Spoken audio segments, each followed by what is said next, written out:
you need to give yourself the opportunity to build small habits, to do small things, to do one step at a time to get you to the point where you feel like you can do it. That can be so empowering to understand what you value, where your worth you feel as though it should be determined. Otherwise, everyone else around the world and around you that you engage with will determine that for you.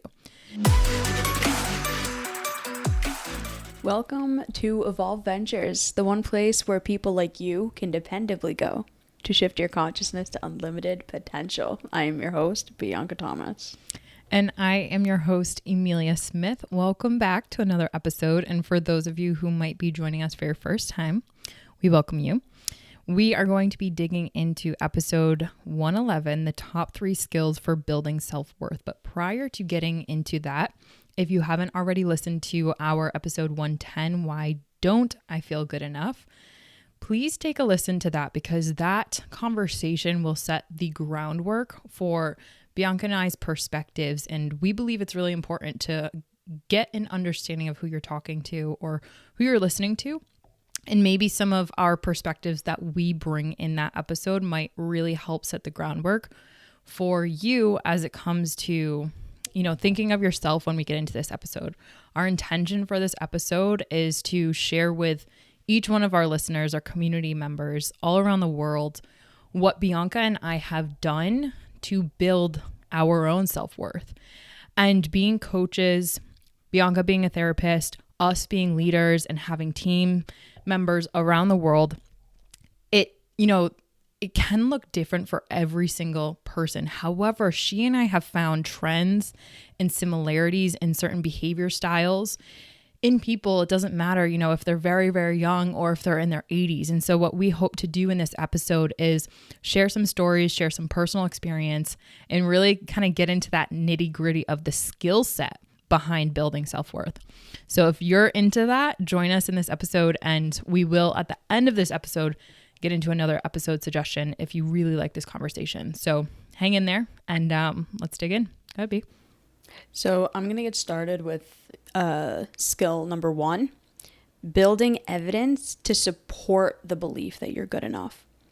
So many of us, we don't feel good enough. The majority of us, we just inherently don't feel like we're enough in one area or another. And in the type of therapy that I am licensed in, it's cognitive behavioral therapy. And I've talked about this on the show a lot. And I think I mentioned this in the last episode, actually, that there's 4 primary ways to build self-worth. But I'm going to talk, the first one that I'm going to bring up is the most impactful one. So building evidence to support that you're good enough. I know that for a lot of people, physical fitness and their body image is one of the biggest things that contribute to their feelings about themselves and how they feel and how they look and whatnot. And this is something that I've struggled with genuinely my whole life.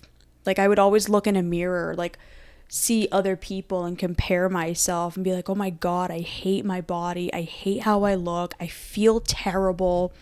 I'm so sick of looking this way. It was so challenging. And that really impacted just the overall feelings that I had about myself. And so for the longest time, I was trying to lose weight, right? For so long. I was always in some sort of weight loss phase. Mm-hmm. And this was a couple of years ago. I was just so tired of knowing that I could look better if only I tried more. Mm-hmm. If only I was better. If only I was this. If only I was that. I just had all of these negative limiting beliefs that are I can't do it and I won't be able to, and I'm not going to be good enough unless I do. So what I did was I reached out to a coach. So I was following this person on Instagram. We were following each other for a while. I knew he was working with this guy that I know from New Jersey. And he he worked with a ton of people. He had like 100+ clients that he was working with or something. So I reached out to him and I told him what was going on. And I was like, listen, I've been into fitness for years at this point. I used to power lift. I'm starting to get into like the bodybuilding type workouts and whatnot because I hurt my back. I have a lot of muscle content, but like I'm just not losing weight. It's like no matter what I do, I can't get to the body that I want. So I start working with him and I let myself invest in that. I was like, okay, I know that if I do this, I will probably get what I want. I will probably get the body that I want. So I start working with him and he just helped me to build these simple habits. And I was taking progress pictures every single week. And it was like this weight was lifted off my chest. Because every week I'm seeing the changes actually happening. I'm seeing the changes in my body. I'm seeing the pictures. I'm seeing the scale go down. I'm measuring myself and I'm finally seeing all of these changes. And I took a before and after picture after like, I think it was like 20 weeks. I had like a completely flat stomach and like my abs are starting to pop out. I was the leanest I had ever been. And it was like, oh my God, like I finally did it. I finally got here. But it never would have happened if I didn't let myself build that evidence. And I personally did that by reaching out to a coach and having them help me. That story just reminded me of an experience that I had today actually in relationship talks coaching, where I was talking with a woman whom she had, the humility to say, there's something in this relationship realm that I'm just not getting yet. And she first started the call kind of saying, what is wrong with me? And it hurt me to hear that because I knew right then and there, okay, we have work to do. Awesome. But it hurt me because instead of, thinking of it in terms of, I'm single because I don't fully understand X, Y, and Z yet. It's more so internalized of what is wrong with me. I'm the issue here. That was a great indicator to me of, self-worth challenges. And as we started to be in the call and dig a little bit underneath her story and her experiences from family to, past partners that she's had, I started to really understand that she had done so many things in one arena, in the financial arena of her life, to really help her grow and evolve and get to that, I would say, next version of herself, which was awesome. And she had a lot of excitement around there. She was really confident in that arena now because she's in a state where she's proud of herself. She has high self-esteem. Another way of kind of looking at self-worth is looking at what is your self-esteem. Like Bianca said, the thoughts that are in your head, how you feel about yourself. It really goes back down to that feeling, right? And what defines your worth. And so she's built her self-worth in that financial, that career avenue, but yet the relationship, now that she's certain insecure around there, she's starting to look at, the relationship realm. And if she's single, then what does that mean about her? And, we got through the call and I helped her realize that she has a part of her, and we'll talk about parts maybe later in this episode or in another episode. There's a part of her that wasn't using the same skills that she used while she developed this new mindset around the career aspect of her life, which was, I can get a new job. I believe it's possible. I believe it's possible for me, and it'll be worth it to skip, hop, and jump over this opportunity to another one because I'll get increased pay. I'll have better opportunities. It's more in alignment with me. But she wasn't using that skill in the relationship zone. And we asked, why? And we started to break down and really see, okay, well, if she were to start, maybe going forward and doing things like she had done in the career avenue, looking for jobs, looking for opportunities, actually setting affirmations towards what she really wants and getting clear on that, then she might very well have the same success in relationships. So the question for me was, okay, why isn't that happening? Every single time there might be a thought that she wants to have this partnership or she wants to have this relationship, there's another conflicting thought which says that's not possible for you. You can't do that. That's not who we are. And so every time, again, going back to the promises and doing, there was almost as if another part of her that was stopping her from doing that. And I find a lot of people, when it comes to skill sets around building self-worth, especially, talking in this sense with relationships, we want to do these things, but there's a voice inside our head, which is my number 2B, and I know you probably want to go into this as well, that's like preventing us from doing it. For the gym, for example, if you want to go to the gym and then all of a sudden, you wake up and you're like, I'm ready to go to the gym. But then there's another part of you that says, hey, we don't really need to go there. It's cozy in my bed. Like I was having cramps last night, and that was so 100% Tina. She was like, let's just lay down. We don't need to go to the gym. Like, we're good. We're cramping up, girl. Like, take a break, relax.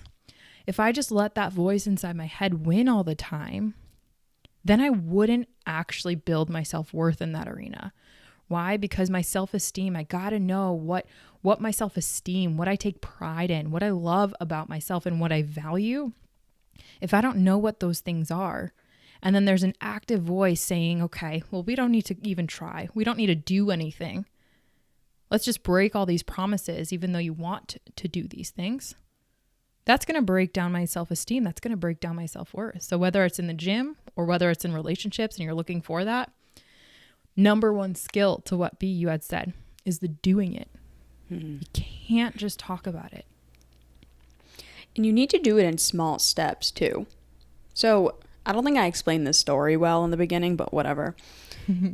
You need to give yourself the opportunity to build small habits, to do small things, to do one step at a time to get you to the point where you feel like you can do it.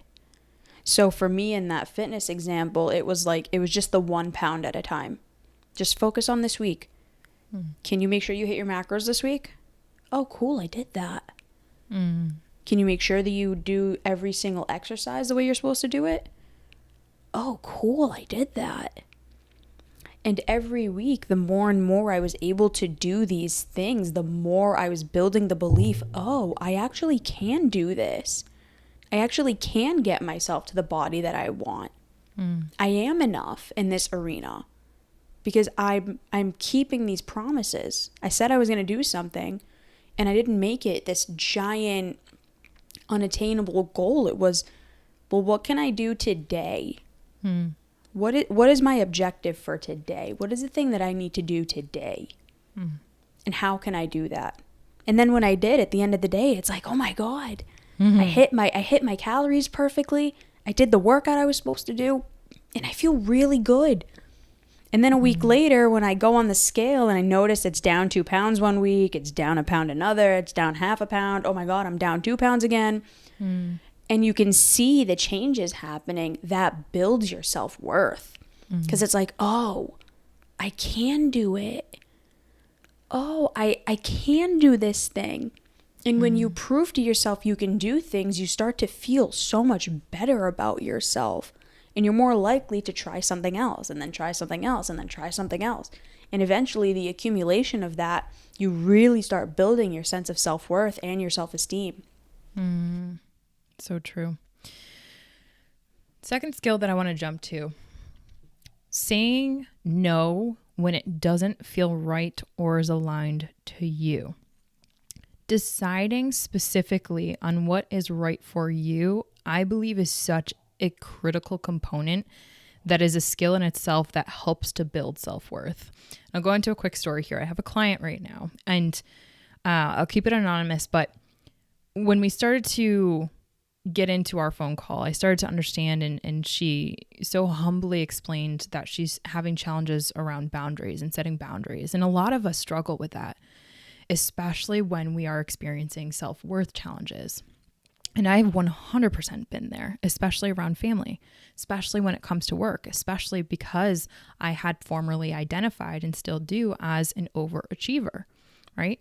And so when we started to kind of dig into the boundary challenges and why is that happening, it was really hard for this person to say no to things that were coming onto their plate and that people were giving and dishing to this person, even though this person was incredibly competent to be able to handle all of these things. Now, everyone knows if you bite off more than you can chew, you're going to choke, right?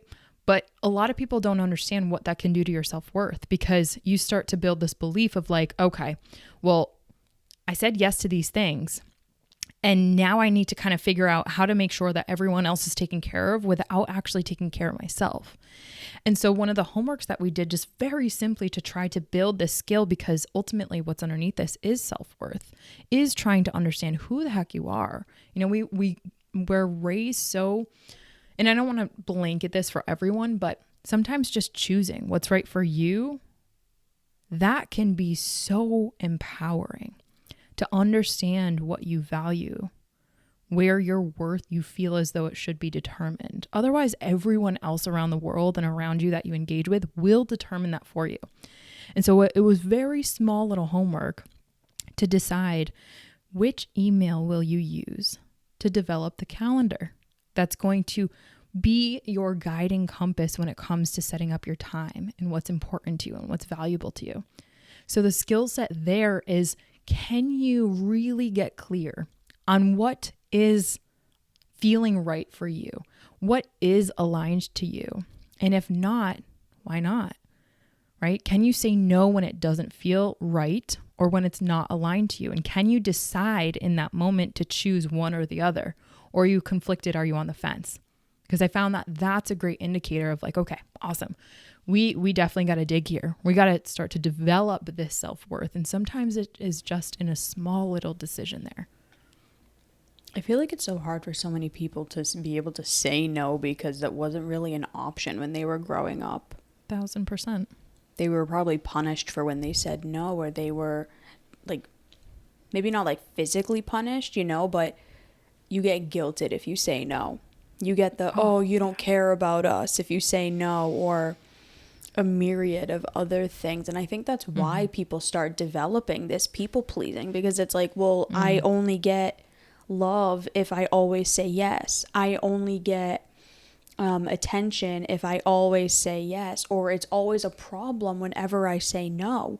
Right. So you learn, I'm not allowed to say no. I can't do what I think is best. And so you honestly start to not even know what you believe is best anymore, because you're just saying yes to everything and everybody. So I'll give you a perfect example. I'm getting groceries the other day, and every time I go to the groceries now, or if you go to like CVS, or if you go anywhere, they always ask if you want to donate to whatever, right? I'm assuming they're all like affiliated with these like organizations and whatnot. So every time I go, I always feel so guilty, and I always just end up doing it, because it's like the person's calling you out on your like checking while you're checking out. Yeah, while you're checking out. It's like they ask you when they're ringing you out, oh, do you want to donate to so and so? And I always feel so guilty, and I always just say yes. Yeah. Even though I donate to Boston Children's Hospital every single year. Yeah.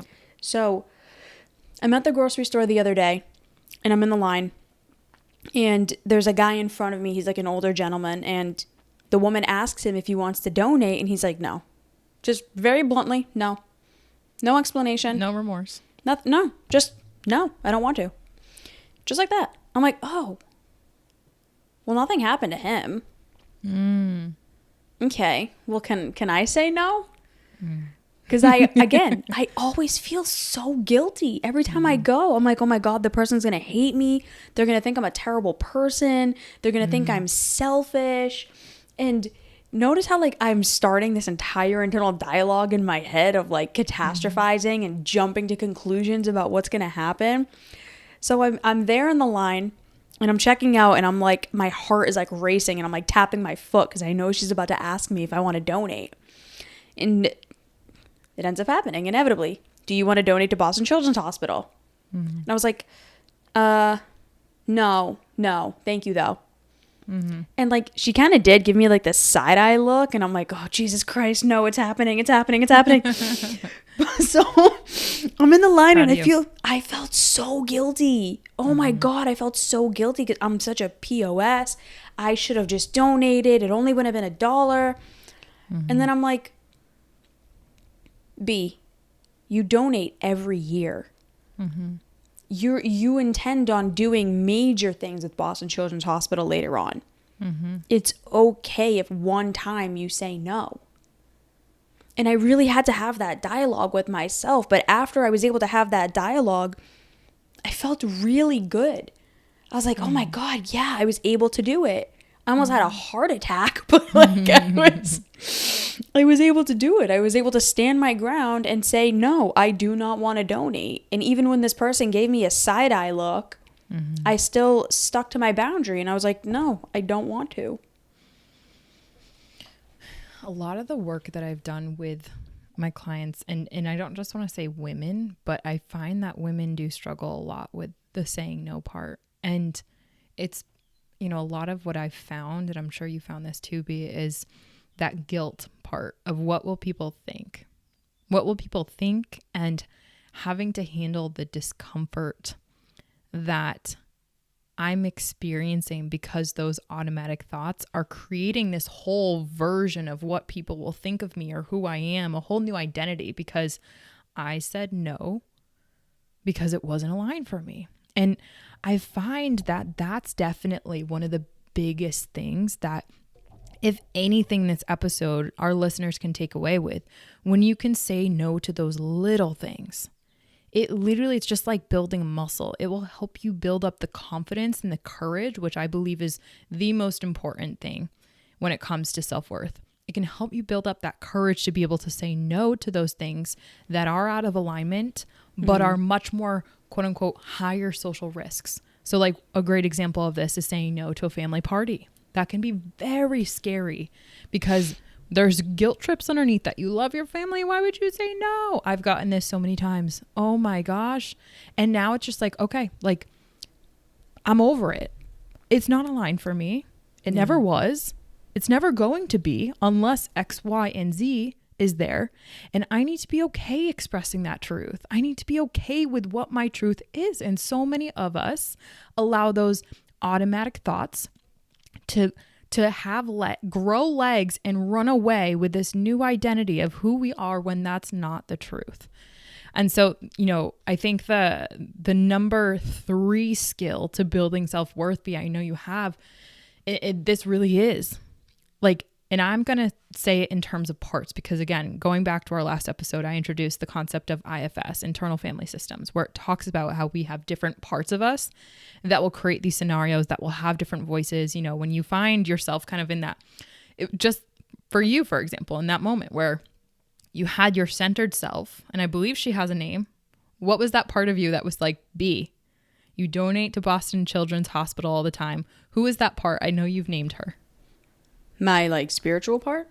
Yeah. Who was talking there when you had, because you had 2 parts present. One of them was like, they're going to judge you. They're going to, you're a POS, like all that. Those are 2 parts that were at the table that were negotiating to win that moment. And you honored the part of you that honored your truth, what was aligned for you.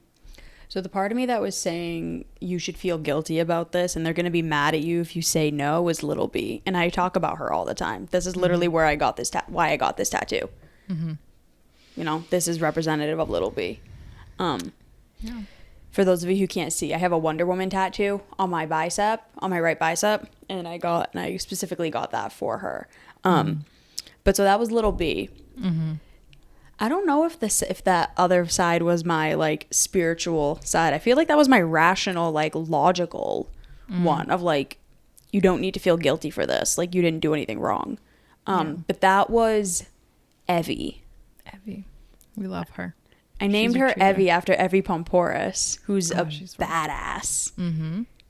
Very centered. And that's the thing. I find that like you just got so smiley when you talked about both of those parts, but specifically your Evie part. In each one of us, I want our listeners to start kind of thinking about themselves, or at least their automatic thoughts of like, One voice is from one part of us.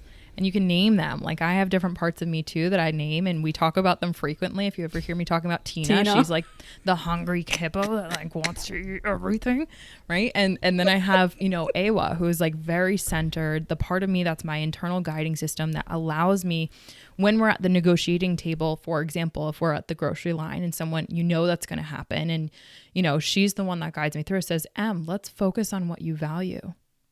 If you don't honor what you value, your self-worth will plummet. If you constantly are breaking those promises, if you have a voice and we agree upon this plan, all of the parts that I have are around this table metaphorically in my head. If you've ever seen Inside Out, this is a great visual. We're all around the table and we're like, this is how it's going to play out. And then you have one part of you that just like pulls the like red lever and says like, F it, we're going to go to what we know. We're going to, like, come on. But that part of me, that Awa, that Evie part of you allows you to honor. It allows the automatic thoughts to come out and it says, okay, I hear you, little B. Your concerns, they're not invalid. But what I do want to share with you is there is a new version and a new approach to this that might honor and serve us better. Why don't we try it? It's almost like that reparenting. And I find that that's one of the biggest skills that's helped me, girl, like develop my self-worth, is letting that part of me that is centered, that knows my values, that knows what's important to me, and doesn't guilt, shame, or blame me to win at the negotiation table every single time, and allows that to lead all of my other parts through. And that's how I've built some insane self-worth. And when I haven't, that's where I struggle the most in self-worth. The third one for me, and we do got to start wrapping up, so I'm going to go quickly with this, is pay attention to the thoughts that you think and what you say to yourself. And so, really quick story. Tying into that first point of having that negative self-image about my body, right? Not feeling good enough because I didn't have a specific body type. Mm-hmm. I used to struggle, and honestly, I still struggle anytime I walk in front of a mirror. Because it's like every time I walk past a mirror, I can't help but look at myself. And every single time, first thing that comes up is, you look terrible. You look terrible. You're so bulky. You look like this. You look like that. You don't look like Hattie Boydell. You're never going to get there. Why do you keep trying? You might as well just go binge eat on whatever. And I notice it. And I notice all of these thoughts coming up. And I noticed the detriment that they were having on me, because I started getting like anxious anytime I would look in a mirror. Because I just felt terrible about myself. And so what I did as a proactive measure, I got this from Emilia. So I have this stand-up mirror in my bedroom, and I wrote a note to myself on there. You did mirror work? Oh yeah.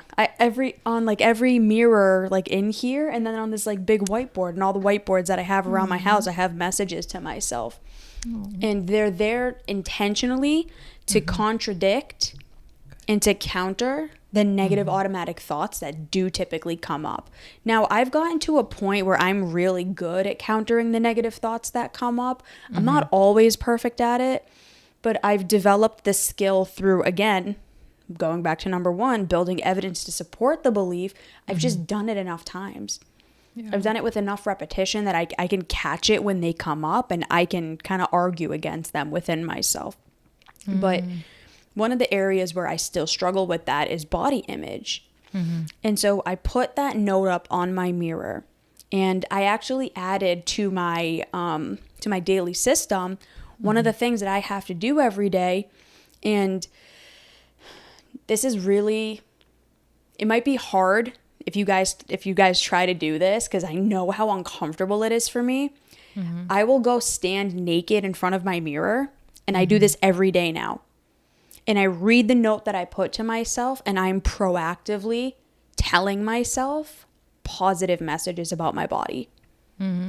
Like, when you stand naked in front of a mirror, you cannot hide anything. You're just staring right at yourself. She naked. Yeah. And I look at myself and I look at all of the parts that I typically criticize myself on. So number one is my legs. My legs are massive. My stomach, my arms, those are typically the 3 parts that like I always get comments on, and my butt.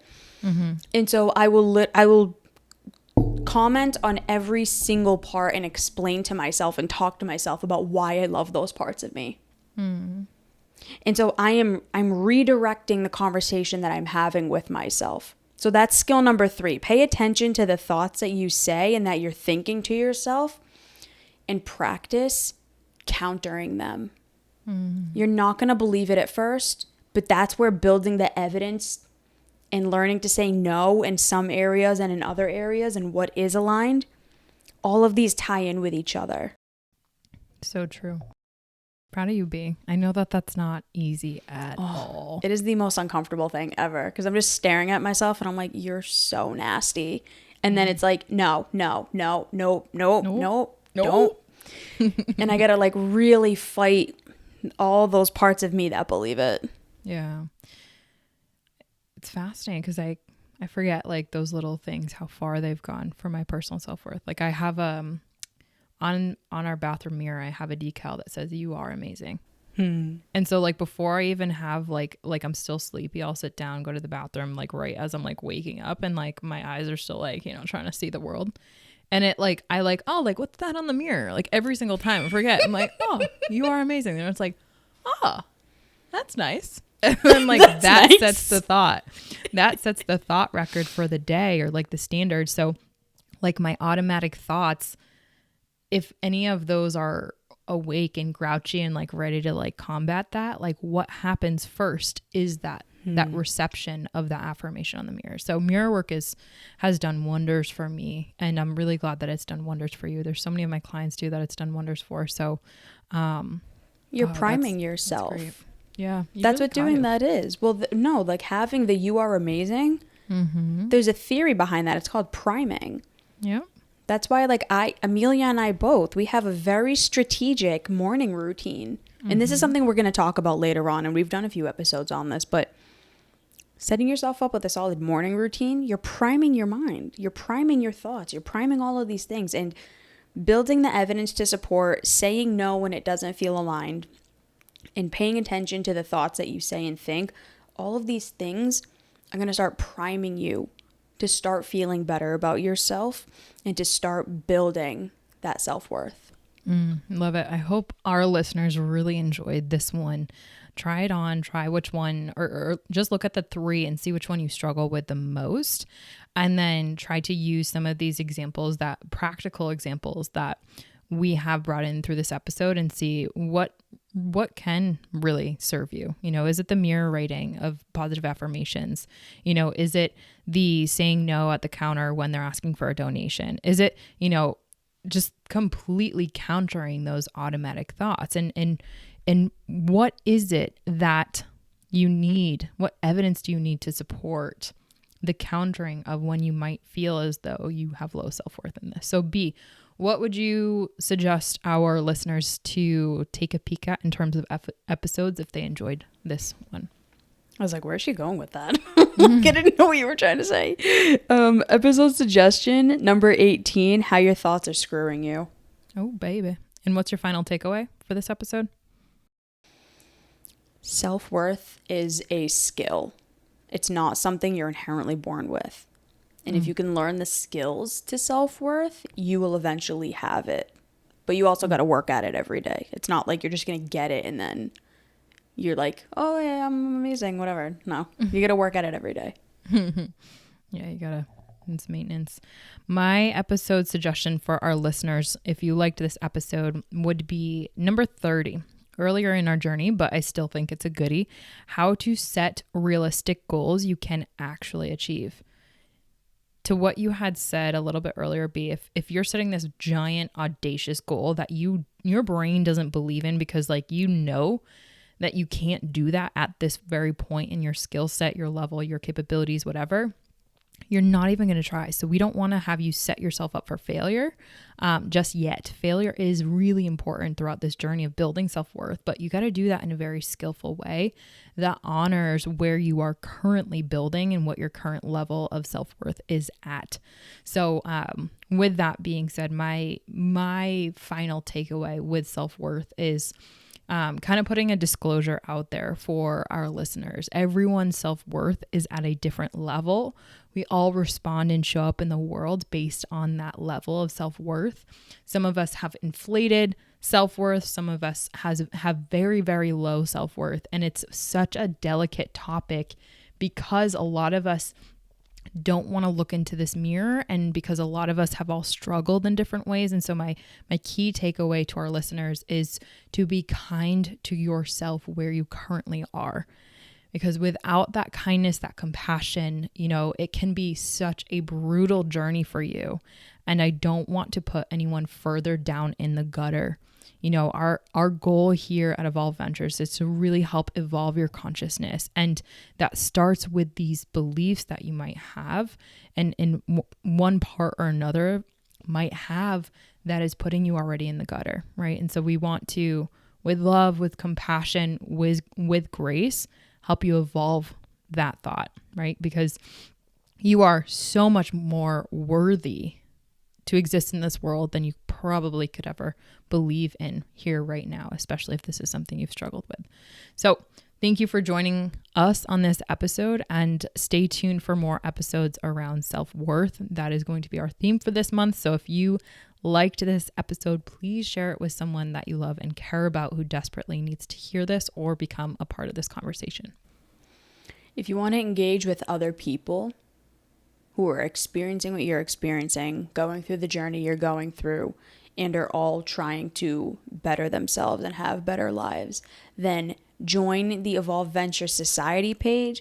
We have a lot of activity going on in there.